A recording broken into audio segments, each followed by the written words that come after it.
everybody to the first full day of the Reclaim Open Learning Symposium. It's really great to have everybody and fun to chat over all the demos this morning. So I'm very pleased to start the day off with a conversation, a session that Philipp Schmidt, who's based at the MIT Media Lab and one of the founders of P2PU, will be convening, and I'll let Philipp introduce the panel. Great, thank you. Yeah, I'm very happy to be talking this morning with two well-known troublemakers in the open learning space. Nishant Shah is the director for research at the Center for Internet and Society in Bangalore, and he's currently a visiting professor at Leuphana University in Germany. And John Seeley Brown is chief of Confusion, amongst other things, and used to run Xerox PARC, where most of the things we're using today in our computing environments were created, and has also been a leading thinker and doer in learning and open learning for many, many years. So it's great to be here with you today. And we are, besides the three of us, there's a fourth person here with us, and that's the internet. And after being David Goldberg at the beginning of the day, Mimi has generously agreed to be representing the internet as well. So now she's the internet. And I think we're being live streamed. So the invitation is to please use the Reclaim Open hashtag. And we'll keep an eye on the questions coming in or the comments, and we'll try as much as possible to get the voice from the people on the internet and on Twitter into the conversation as well. And likewise, we invite everyone in the room to be active participants of the conversation. This will be much more of a conversation than a presentation, and we hope that you'll share your ideas and experiences and raise questions with us. So the title of the session is Reclaiming Open Learning, a Stake in the Ground. What values are we articulating here?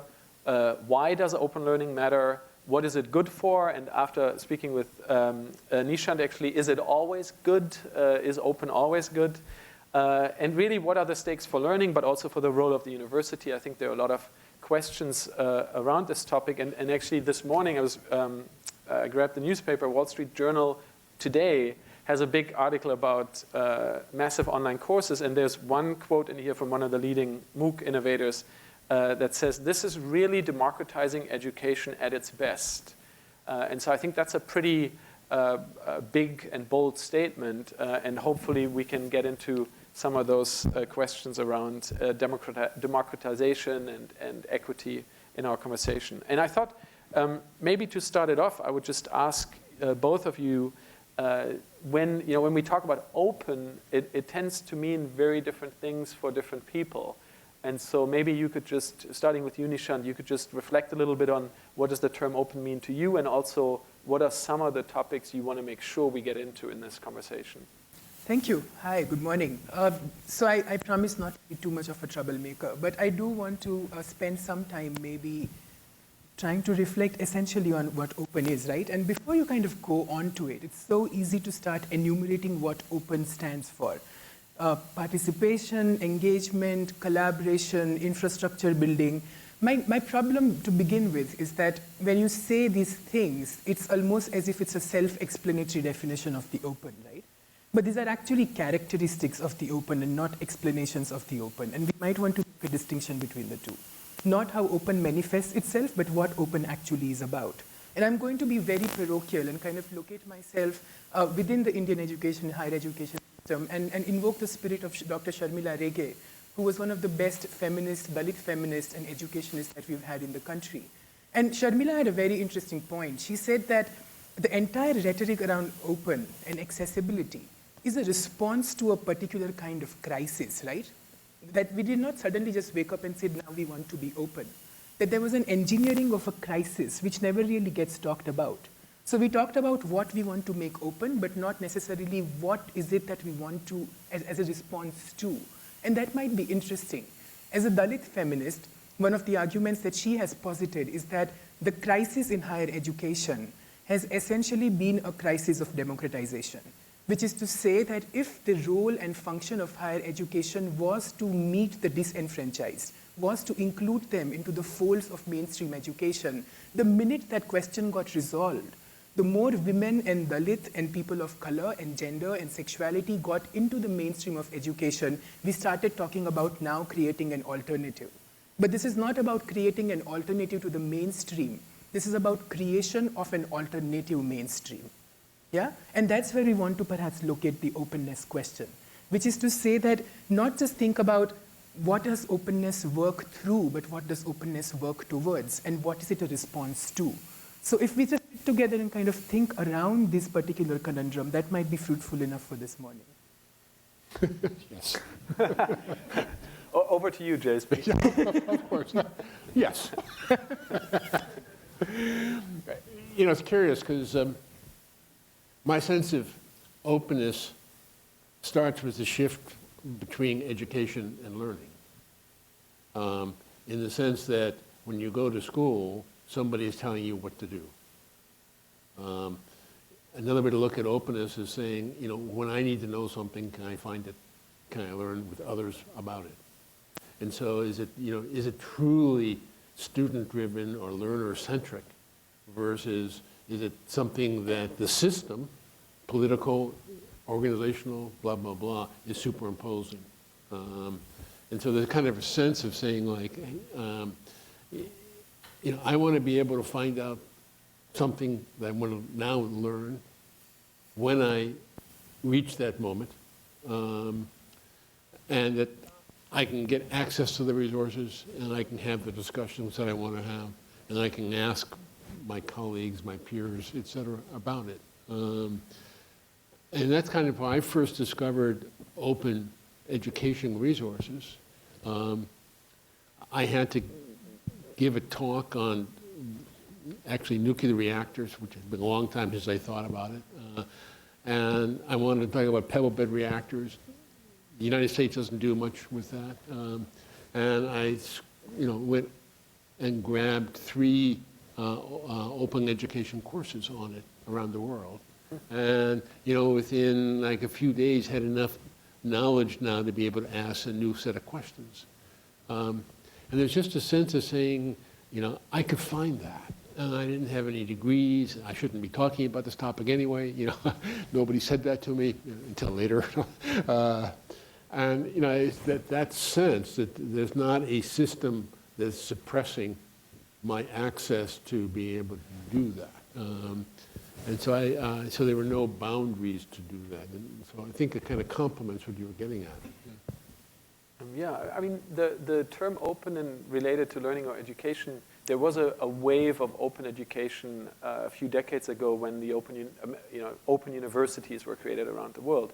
And I think some of the underlying values were the same. We wanted to create access to learning opportunities for people who were, for whatever reasons, unable to participate. But at that time, it was much more creating new inroads to the existing system. So Open University UK, right? People who couldn't leave their home now could study, but they could study in a very formal, traditional setting. They just didn't have to go to university anymore. Clearly, something is different now when we talk about open. So I'd be curious to hear from you, like, is the difference more opportunities to do things more openly or more excitingly open? Or do you feel like it's still kind of in that vein of really just driving people into the old traditional models of learning? No, so I do want to make a disclaimer that I'm not an openness disevangelist, right? So I'm not here to basically tell us that we now need closed systems. At least nobody's paying me to do that. So it's not about saying that there hasn't been a significant transformation and that I'm not an open enthusiast myself. But there seems to be a distinction which is about the people who are building the infrastructure of the open, for example, right? So let's take up that historical moment and compare it. So in India, for example, we had the Indira Gandhi National Open University, which was established as a part of the state's vision for universal higher education, so that no matter which part of India you are in, no matter how remote you are in, remote a part you are in, you will be able to access education in a certain way. The point was that while creating those inroads, there was a specific responsibility that the state took to ensure that people could actually become learners so that they can enter an education system, right? There was a cognizance of the fact that there is a cost to becoming a learner. This is not necessarily only an economic cost which can be resolved at the level of building that last mile infrastructure and making sure that the internet reaches to their houses, but that there are cultural costs. There is a lot of affirmative action that goes on in India right now as well, right? So that shift is perhaps really startling, because what we have presumed now, almost as if we have bought into the network paradigm where everybody is necessarily de facto an actor. And all we need to do is build those connections so that actors can start speaking to themselves, have free will and agency and resources to go and find what they really want to learn about. But is it possible for us to maybe take one step backwards and look at a country which does not have a universal education which is implemented right now? Look at a country where the number of people who actually drop out of the education system is incredibly huge. The kind of infrastructure that we are building is so Anglo-centric. We don't really have any ways of catering to anybody who was not already privileged enough to be speaking English in a country where about 14% of the people speak it, right? So that is the shift. The possibility that the digital infrastructure, the ways in which the new technology-driven education systems are working, abdicates the state of creating the infrastructure to make the learner possible, right? Instead of just creating that inroad. Maybe that's the thing that concerns us the most. And ironically, I think that's the thing in a positive light that excites me the most, that if you open up those infrastructures, maybe it will emphasize certain inequalities that we have today. But I hope, and I think my work sits in the space where more people can also take advantage of these opportunities and, bring new voices into it, create new opportunities. And maybe we should spend a little bit of time kind of circling around this issue of access and what access really means. And when we talk about equity, are we talking about equity of access to the things? Because clearly, when JSB talks about learning about pebble bed reactors, I can't even say it, he starts from a very high vantage point, right? So for him to have access to these materials is fantastic. But how do we get, what are the steps that may have to come before that? And what are the infrastructure we may have to provide in addition to just the resources? It's curious to me. I mean, I want to go back to India a moment. We don't think about, I'm about to tell you a little story that you wouldn't necessarily classify as open learning, okay? But it is the nano car built by Tata, okay? If you look at how they actually built that, they built it more as a kit, okay? And then they ship those kits to communities. And then what happens, entrepreneurs in those communities start to actually build a garage to be able to assemble those in order to be able to tailor it to the particular needs of that particular community.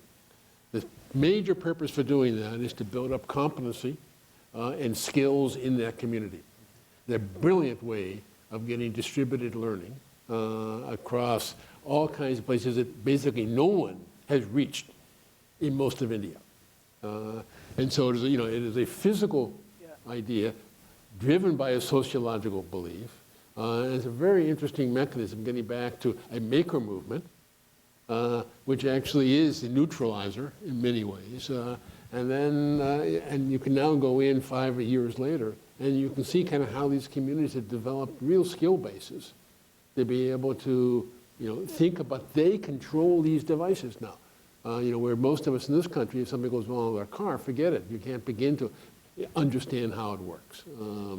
And so there's, to me, that's just a beautiful example. And I think this really was well thought through in Tata, to see it's almost a development strategy for skilled acquisition and development across the places of India which have never been touched by the internet. Yeah. So, to counter that, let me actually take an education scenario, because we've been working on this project called Pathways to Higher Education, which is in collaboration with the Center for the Study of Culture and Society, and it's supported by the Ford Foundation. It's really fascinating because it works with undergraduate students in 9 colleges in 3 states in the country. And each of the college, because of the regulation and affirmative action, has to accept a certain quota of people who are identified as socioeconomically disadvantaged, right? So largely it's people either who are what's called below poverty line in India, or people who are historically belong to lower castes, like castes which have been discriminated against. At the level of policy and learning, this is a question that we have resolved now, right? Because it is about access to certain kinds of information, that here are elite colleges, like grade A colleges in metropolitan India, which are forced to take these people whether they like it or not. We worked with the students and said, so if this is a question that's resolved because you now have access to resources, you get subsidiaries, you get bursaries, you get tuition waivers, and so on and so forth, what is it that you would want to talk about, right? And what is it that will enable learning for you in different ways? And one of the groups actually started a student-run cafeteria. And they said that's what's going to enable good learning in our environments. And we were really confused because we thought they would come and talk about questions of language, participation in classroom, more teacher attention time, more access to digital resources, but nothing. And then you suddenly start talking about the 16 and 17-year-old kids who are telling you that I travel for 2 hours in a train because that's the only form of transport I can manage in Bombay, right? To come to college. So I leave my home at 5 in the morning. I come to college at 7 in the morning. I have classes till 4 in the afternoon. After that, I go on and do my part-time job so that I can support myself and my family. Throughout this duration, there is nothing in this college canteen which I can afford to eat. At the same time, I don't have a support infrastructure back at my home or my community which enables me to pack a good lunchbox to bring here.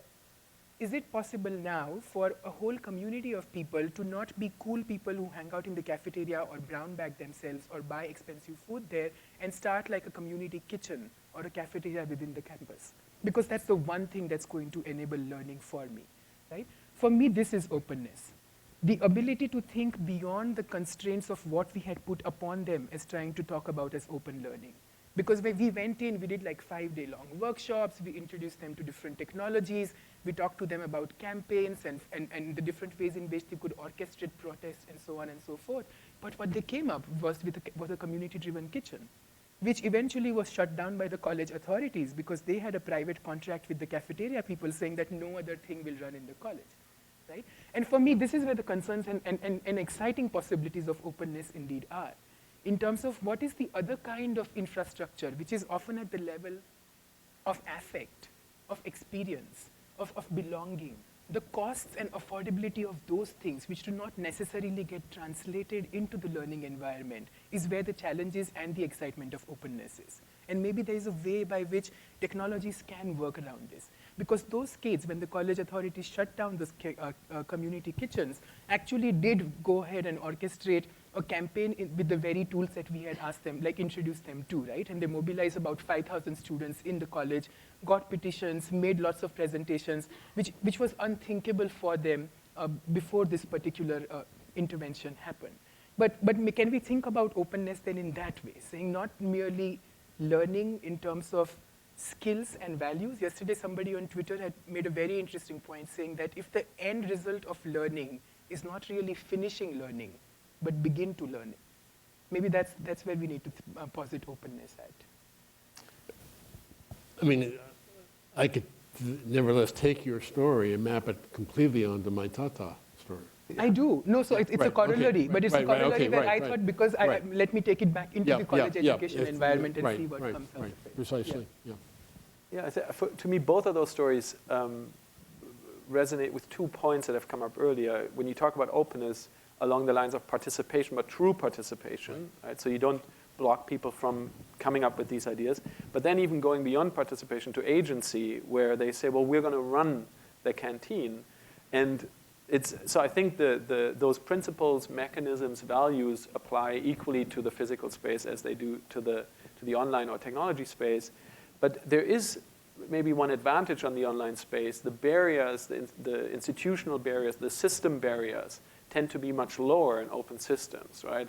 Where anyone could start contributing to the set of videos on YouTube, where new voices can get heard, where new pathways can be found. And so maybe I want to move us kind of along this line into the discussion of MOOCs a little bit, because to some degree we're all sitting here because of the MOOC movement, and there is one O in MOOC that stands for open, I would argue that we're mainly sitting here because of the M for massive, because of the numbers that they attract.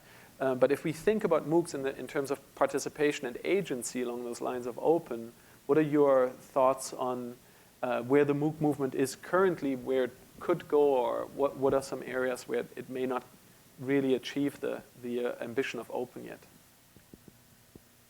I think one of the reasons why I am in this room right now is because 2 weeks ago I opened up a newspaper, which is a strange thing because I never open a newspaper.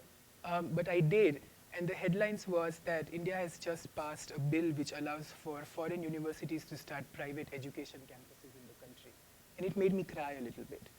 Because the amount of money I spent on my 10 years of higher education is what I spend in a month's groceries, right? That's all the money I have ever paid for education. That's like 10 years of higher education.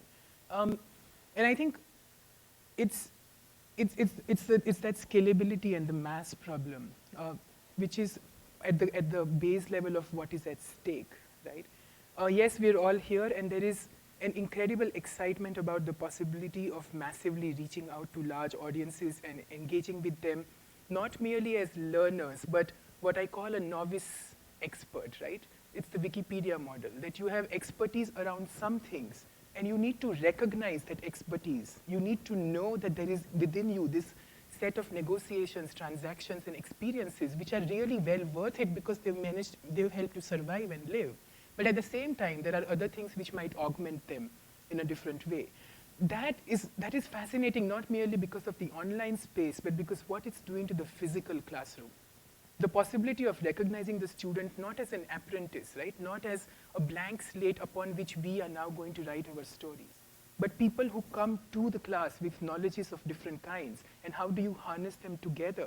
And I think that's something that a lot of the new, smaller MOOCs, there are people in this room who are representing FemTechNet, which is the distributed online course, and they're trying to do a similar thing, right? And I'm so excited by that possibility.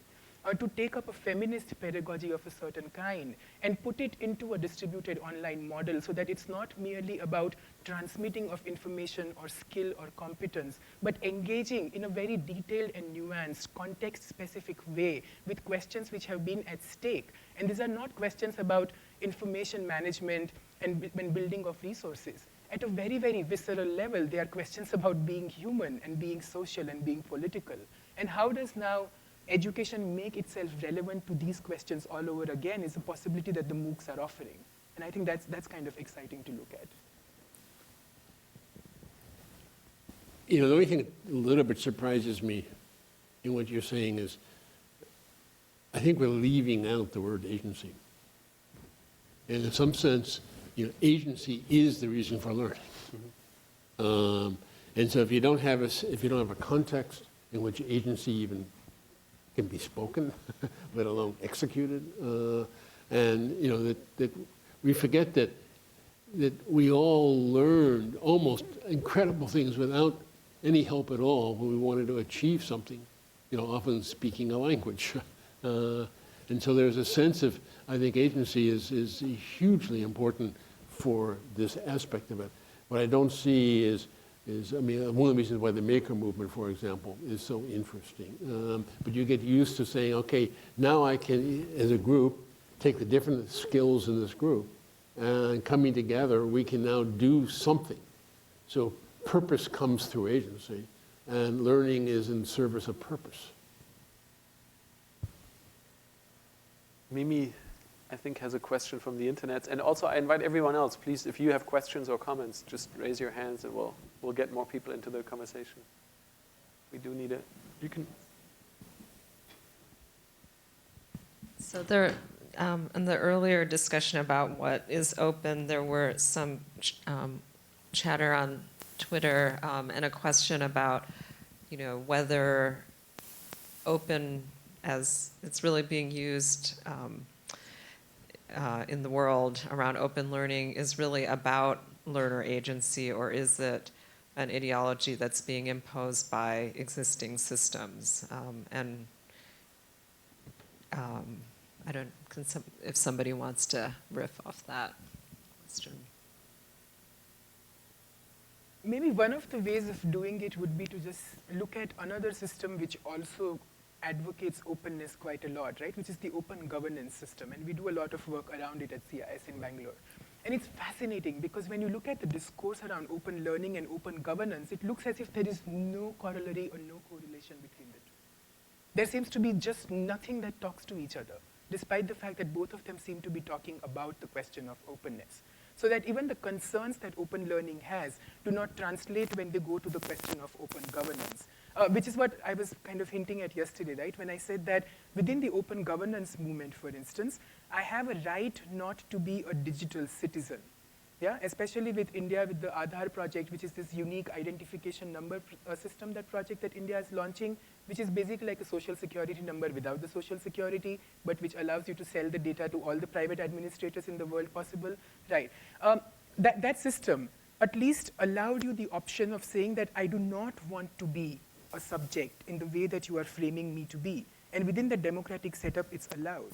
But I think the question that somebody's asking around institutional imposition within open learning is exactly that. Saying, if I choose not to be an open learner the way that you are describing me to be, can I still be a part of learning environments?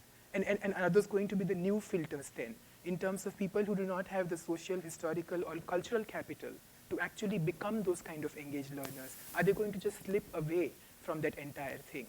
So the second point maybe I might want to make, sorry I'm speaking too much, but it's so exciting, is around the question of transparency, right? And that's the one thing that open learning and open governance both seem to kind of collide on, saying transparency and accountability is one thing that we are both promoting. But I do want to make a point, and it's one that I have made earlier, is that transparency is an extremely double-edged sword. Transparency is not merely about making things visible, but it's also about making other things invisible so that you can see the one thing that has to be focused upon. And I think that's where open learning really has its dangerous pitfalls, which is to say that we are able to make entire demographies invisible or transparent so that we can focus on that one thing that we are trying to promote, which is a certain new kind of education system, a new kind of learning environment. And we just need to be careful about that in some way. Maybe to add to this, or kind of take a slightly different spin, is I think this is also a good opportunity to just mention that there are the 5 winners from the competition who I think all give a very different interpretation to what open means and learning, a very interesting, you've mentioned one, there are 4 others. There's a great digital storytelling project, DS106, and I probably shouldn't mention the others because I'm not going to remember all 5, but I would encourage everyone to check out those examples of what open learning can look like online. That is more connected to these ideas of both participation and agency. And I would argue even the next step, helping people who don't necessarily, you would say, are the traditional open learners into these systems. So one kind of plug for the 5 winners, which I think are tremendous projects.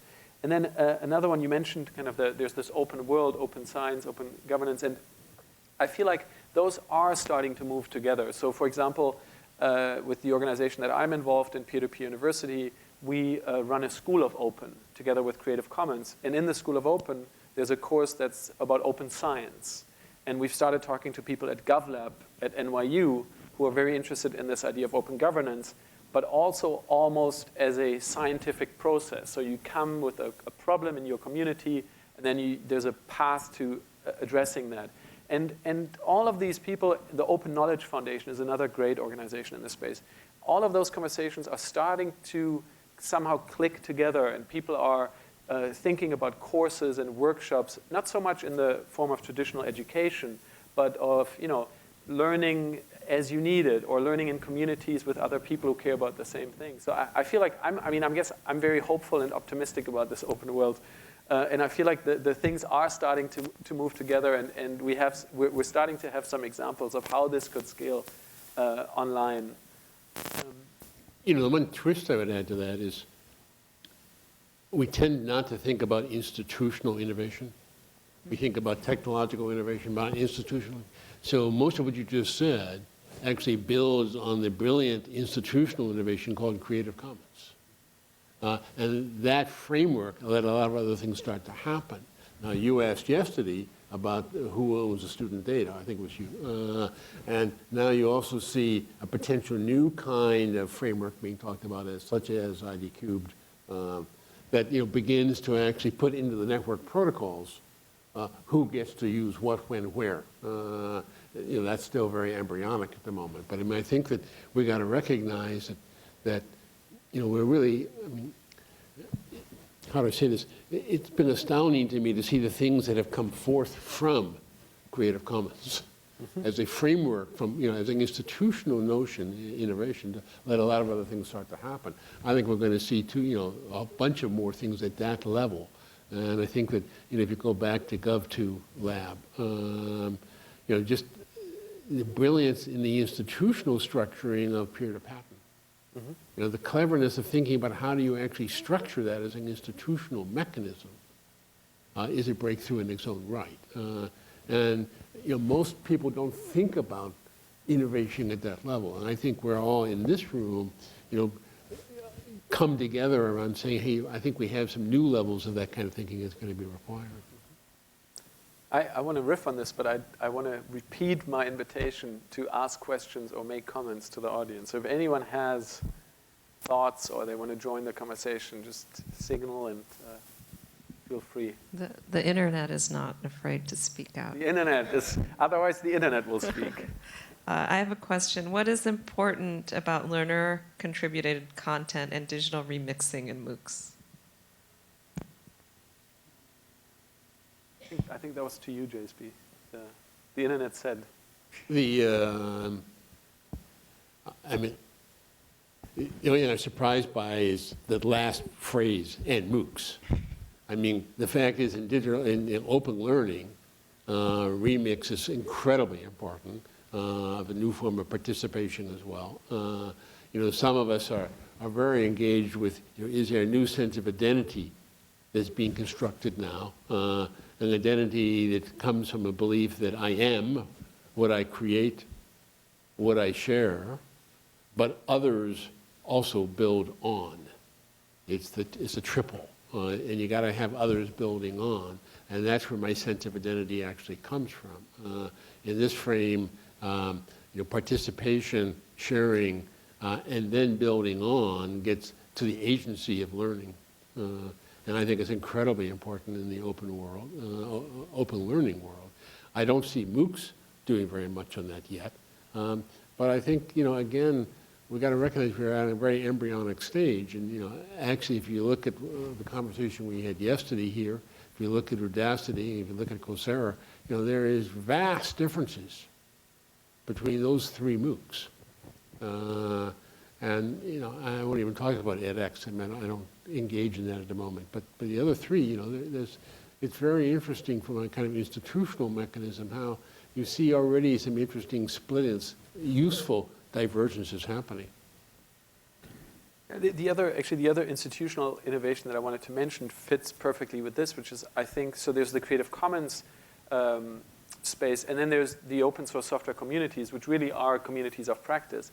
But we're seeing those kinds of mechanisms emerging in other spaces, and remix is a fundamental part of the both creating new things, giving feedback to other people, and building up reputation. And so if you look at GitHub, which is a repository where open source and other developers store their source code, the amount of what's called a fork, if someone takes your code and copies it in their own space and starts working on it and expanding it, the number of forks is now a very powerful signal of your expertise. So if you apply for a job and you have written software packages that have been forked hundreds of times, it probably says more about your standing in the world of developers than your university degree.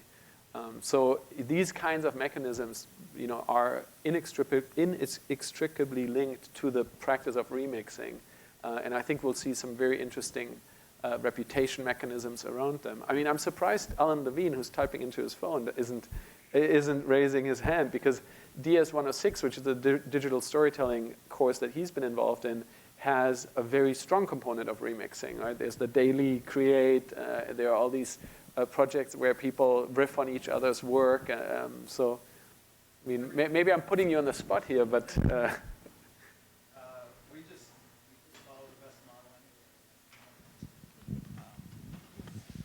As the way that we that we structure and use the open internet. So to me, that's the best model. When people talk about scaling, I mean, nothing scales like the internet. And the scaling models that we've seen in MOOCs is not that model. It's a replication model. So we're distributed, we're messy, we're chaotic, and we riff off of each other. And that's how people get into what some people have described as a cult. Which ends up with people wearing tattoos. And we have a participant in DS-106 that is based upon a Twilight Zone character called Talkie Tina. Explain how that matters in the world of getting a job or degree, but people get a chance to explore all the open facets of the internet in this experience. And I'm sorry, I have a hard time explaining this. It was a real challenge to explain what this is, out in a hallway to a single person. And Martha and I found ourselves kind of babbling and laughing because every time we told someone, we said something different. So I'm sorry if you don't have a clear experience about what this is. But to me, it's the same experience when I first clicked on a hyperlink in 1993. It was that open, full of potential, and to me, I don't see a lot of things that have the openness label having that same feeling to it. Yeah, so I thought that was a perfect explanation, but I would add that there's that moment when you click on the first hyperlink, and I think there's that moment when you receive the first comment on your blog from someone you don't know. Yeah. It's like the light goes on, and you feel connected to all these people, and the potential kind of becomes real. Imagine how that feels to a 9-year-old, too. I'm serious. I mean, we don't think about the fact that young kids having this experience actually is almost a phase change in how they look at things. And I think that that is some of the real power we're talking about here. Notice that all these stories you just talked about, you don't have to worry about accreditation. Mm-hmm. Isn't that kind of interesting? Or permission. Right, or permission, right. Actually, sorry, just to stay on this point for 1 second. One of the fascinating ideas for me in learning openly is that when you participate in an open source community, you don't learn about being a software developer. You learn being a software developer. You start participating actively like a real developer. And I always, or very often, tell a story that I heard from you, so I would love for you to tell it again, which is about penguins and 9-year-olds. Yeah. First, the distinction, and I'll tell you the story, but I think it's critical to think about so much of our education theory and the way we run our schools is you spend N years learning about something before you learn to be something. And learning to be is evolving the practice. Learning about is the conceptual knowledge about that practice. And maybe we got this arrow going the wrong way. Maybe we should be learning to be, and then eventually you learn about. The penguin stories, I have I'm a godchild. Happens to live in Manhattan, and he has a passion on penguins. Well, let me tell you, if you have a passion on penguins, New York City, Manhattan is not a great place to be. And so on his own, this is long before the internet was really, it was just starting, had got on the internet, and he said, well, no, I found this group to work with, ... And I'm learning all these kinds of things. And we start talking about the internet. I said, oh, yeah, I asked them questions, and they respond. It's fantastic. And I said, oh, do they have a name? And he said, well, yeah, I think the name is John Hopkins. And it turned out that he had locked in on a major research group at Hopkins University that was studying penguins. And they had no notion that he was a 9-year-old. And what he would do is he would type up the question laboriously, and then hit return. And they couldn't tell that it'd take him half an hour to type this question.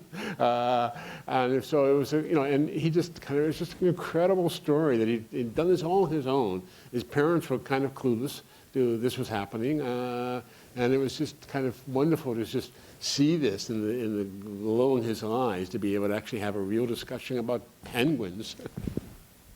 And you wanted to add to that? No, I just thought that this is all perfect to talk about the question of remix, which is not really only at the level of content. I think the problem is when people start thinking of remixing only at the level of content, right? But this is actually remixing of methods, and this is the possibility of the open.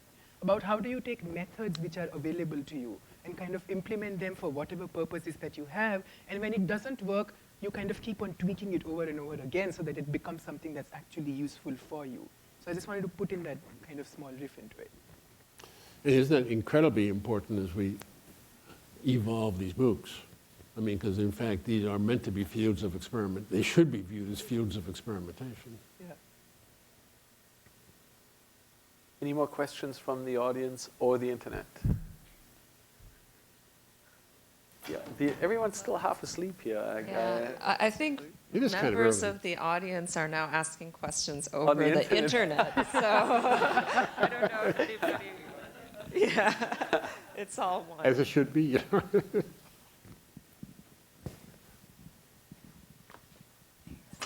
This is a question I've had for like the last 3 years attending conferences like this, but I never have the guts to ask it. But this is a pretty small group, so I'll put my courage on. And I'm asking this with my parent hat on because, you know, I know intellectually that, and I watch it with my kids that are now in high school, that are so curious, and they spend all summer learning all this great stuff on the internet and interacting with their communities of interest and all this. And then September 1st comes around, and I really want them to go to college, you know? So they have to spend all night filling out worksheets and copying notes out of a textbook, and, you know, I don't have to tell you people that have been through the high school experience. And in my mind, the learning stops, and then it doesn't get to happen again until summer comes. When is that going to change? Who has the answer to that? JSB. I have a very good strategy for answering such questions. I email Mimi. So,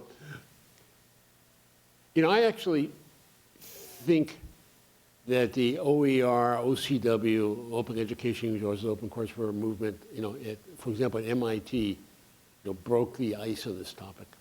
They broke it without even knowing they broke it, in the following sense. A couple of us were called in to do an evaluation of OCW and OER by Hewlett. You go onto the campus and you stop some kids on campus and say, like, well, what do you think of your classes? And they look at you as if you just dropped in from Mars. No, I wasn't wearing a suit. They said, well, we don't know. And I said, what do you mean you don't know? And they said, well, who would go to class here at MIT? I mean, with OCW, we know basically the outline, we know the problem set, we have the syllabus, and we build our own study groups, and we sit around and we work these things ourselves, you know, and then we come on campus to, in fact, in this particular case, go to Media Lab so they can hack. And there's a sense of saying, you know, we were constructing around the resources in MIT, the ability to do things, and then we'll use OCW to kind of learn, quote unquote, the material. And so, you know, and I think a lot of MIT actually realizes that. They don't want to talk about it that much. But there's a kind of an interesting sense that I think the universities are beginning to realize that their purpose, going back to what I said yesterday, is to a large extent to cultivate a certain set of dispositions. And you know, that's what I find so fantastically exciting about places like MIT. And you learn how to build your own study groups. If that happens, you don't have to change the system that much. But you have to get in. I want to add to this before we have another question. But I think, yeah, go first.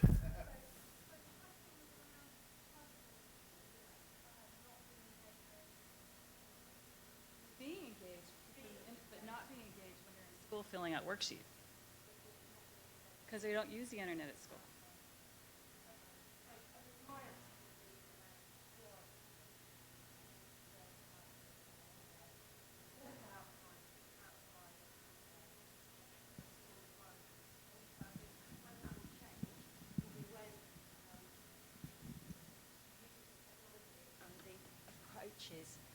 approaches to using technology is better embedded in the school system. That's when it will change. And when also staff aren't constantly thinking that they need to create content necessarily, but they're also able to curate content usefully for their learners. So understand completely what you're saying. I have a son who's online all the time with nothing to do with his school at all, and has very little access to anything relating to the formal curriculum coming out of school, other than kind of in terms of repository collection and uploading of things. But I think that's the answer, is in staff education and in the cultural way that schools adopt the use of technologies. Yeah, I think there's also change in a slightly different direction. I was speaking to someone, and that is just parents realizing that their children are not having the experience in schools that they should be having. And I was speaking to someone else here yesterday, actually, whose daughter is in kindergarten and is being ranked for the entire class on her ability to speak English and read English. And that seems outrageous to me. So I come from the country where the kindergarten was invented, and I work in a lab that's called Lifelong Kindergarten, so I care about kindergarten. And ranking children in kindergarten was not part of the plan. And so, but then my friend went to the school and said, what research is this based on, that ranking children in kindergarten is good for them? And there was kind of a blank stare, and he asked more questions, and he challenged the decisions, and I think more parents are starting to realize that these standardized test systems that are created for their children are bad for the children, are complaining, are pushing back against them. If they have access to other schools, we see huge demand for these kind of more constructivist schools like High Tech High in Southern California. So like it feels like it's building up towards a tipping point. Another movement that I don't know very much about, and I think I've heard conflicting things, but seems interesting and is definitely growing, is the homeschooling movement in the US. Once you have millions of people who say, well, we are not going to send our kids to school because they're not learning the things that are important, the system is going to start, feeling the pressure, and things are going to start changing. But so the frustrating thing is it's going to take a little while, and it's going to depend on people like you to help make it happen. I mean, you have also the unschooling. And unschooling, Right. yes, absolutely. I mean, just calling it unschooling already is a major signal. To wrap up here, but one last question. Hi there, I'm Oliver, and I only had a chance to come here now today from San Francisco. I'm from Germany, and during the last days I was visiting some institutions in the northern part of California, and there I had a chance to talk to Paul Kim about his MOOC on designing new learning environments. And I was just wondering whether this could be something interesting to do for open learning, to have a MOOC on open learning innovations, and in this way to really get to see what's happening around the world and to engage a broader community. I know that in Germany there are quite a lot of people interested in that, and like this it would be a good chance to connect. And second part of this question is whether edX could be the platform to do it on with this direction that they are headed to. So I would love to answer the first part of the question because it's too good an opportunity and a nice wrapping up the session. So we are offering a course called Learning Creative Learning, which is really about this through a collaboration between the MIT Media Lab and Peer-to-Peer University. We offered it for the first time this year. We had 25,000 educators sign up. We're going to offer it again next year. We hope for it to become much, much larger. And it's all based around parents and librarians and teachers building things with their students or with each other and thinking about education in new ways, and very much driving innovation in the offline education space, actually. So it's an online community, but really the change is happening in the schools. Yeah, starting now, if you want to build that today, that's what we're going to be doing on the third floor. We're going to be hacking together a course on reclaiming open learning and bringing in as much of the ideas that we're talking about today and resources. We're going to create challenges for people, assignments, collate as many of these different developments as we can into one place and hopefully create a deliverable by the end of the day that people will be able to take out into the world and participate with. So I hope you come along for a little part of that. Please, it's totally open, drop in and out during the day for as long as you want. Come in, make a plug for your thing, and then leave if you want to do that. But yeah, please help us build that. Okay, so then I'd like to thank our two panelists for what I thought was a very engaging conversation. I couldn't keep out of it. Anyway, Thank you for engaging.